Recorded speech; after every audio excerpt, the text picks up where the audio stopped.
Notice she didn't ask me what advice. I'll give it anyway. Grow up. Life's not fair. Number one, and this is alphabetically, will be Rachel. And I'd like to call Rachel up, and I didn't get a chance to chat with her before the day, and she said she's a little bit of hillbilly in a California sort of way. So this is another daughter I could be happy to adopt. Living Life.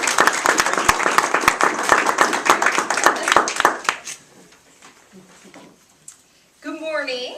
Good morning. The secret ingredient to life's greatest life lessons are simply to learn how to keep the crumbs out of your butter. Or, how about this one? Keep the peanut butter out of the jelly. Could you do it? Well, if you have a hard time connecting small, incremental culinary steps to life lessons, I invite you to follow me today as I reveal the 3 steps to living life from a Grateful Pantry. Step number 1, are you ready?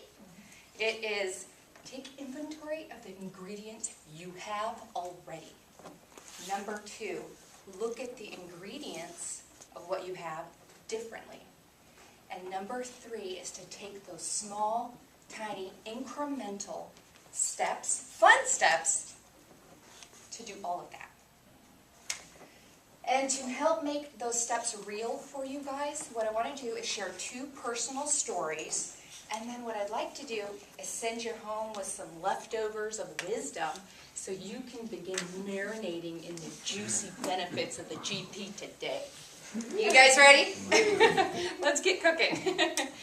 When I was a kid, Sunday mornings for me meant fluffy whipped scrambled eggs with ooey gooey marble cheese chasing every nook and cranny down to that pan. It also meant what was on Sunday mornings was the Pee Wee Herman Playhouse show. Does anybody remember this? All right.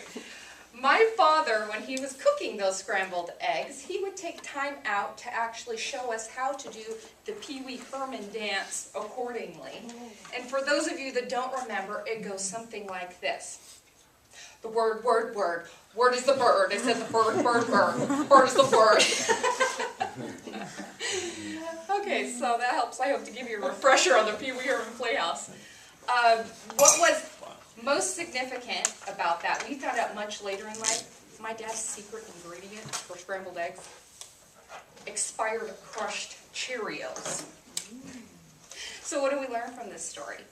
Number 1, my dad took inventory of what eggs he did have, and he was a relentless optimistic in trying new things with what he had, which leads us to step number 2.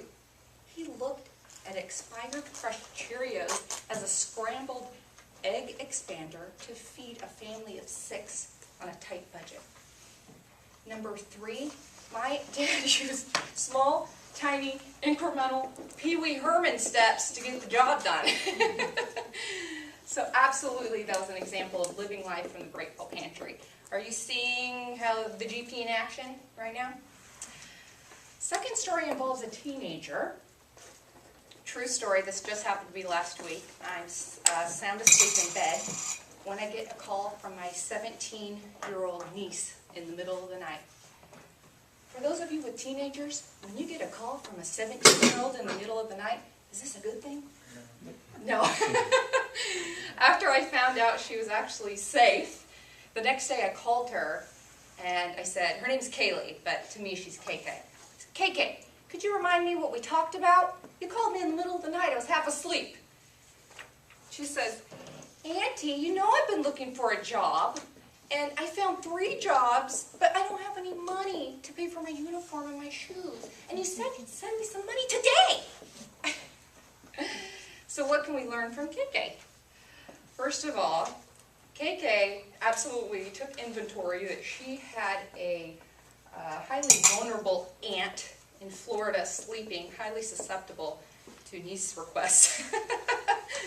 Second of all, When it comes to looking at ingredients in a different way and flexing and bending ingredients to fit the needs of ourselves, what other group is better at this than teenagers? Do you know any? Number 3, during the job search when my niece was out there looking for a job, at home she found productive time. She stepped inside the kitchen, and what she discovered was an extraordinary talent for creating the most decadent cakes and cupcakes. We had no idea where it came from. She took small, culinary, incremental steps to change something about her life and create something beautiful out of nothing. This needs to be said about teenagers in the kitchen.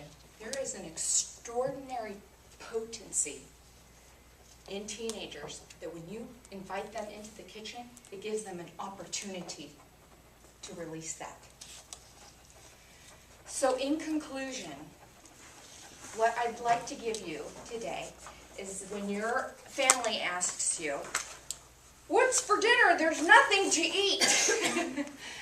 I want you to bypass the grocery store. Don't you dare open that cookbook. And I want you to say this. We already have everything we need to inspire a recipe. All we got to do, know what we got, look at what we got differently, and take small, tiny, incremental, fun steps to get there. And would somebody please get the crumbs out of the butter? Thank you. Can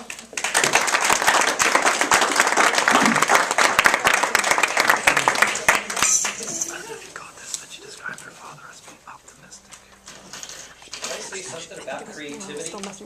Is it just me or somebody else want to go to Waffle House?